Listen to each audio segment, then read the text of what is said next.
Kwanza wanaume wote ambao ninakaa nao mimi ni wanaume warefu. Sawa? Alafu mimi napenda sana kukaa na wanaume warefu kwa sababu wanajua kunyoosha maelezo rura. Bwana, mambo vipi? Ni 5 maisha ya kweli, na leo tupo na Nudi Brand. Mimi namuitaga Bagamoyo. Mambo? Poa. Uko poa? Niko poa.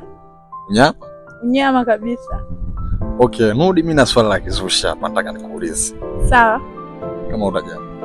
Sawa, niulize. Hivi kwa nini kwanza huwa unajiita Nudi Brand? Yaani kwa nini? Kwa sababu mimi brand, si unaona nimekamilika engo zote. Uongo. Hiyo ndo sababu ya kwanza. Alafu pia kwa sababu nachukiwa sana. Unajua mtu akichukiwa lazima uwe brand. Hakuna. Ashindwe. Okay, na kitu kingine, hivi kwa nini unapenda sana kukaa na wanaume? Yaani muda wote ukipost yani upo na wanaume. Kwa nini? Kwanza wanaume wote ambao ninakaa nao mimi ni wanaume warefu. Sawa? Alafu mimi napenda sana kukaa na wanaume warefu kwa sababu wanajua kunyoosha maelezo rura. Kunyoosha maelezo rura. Mungu wangu.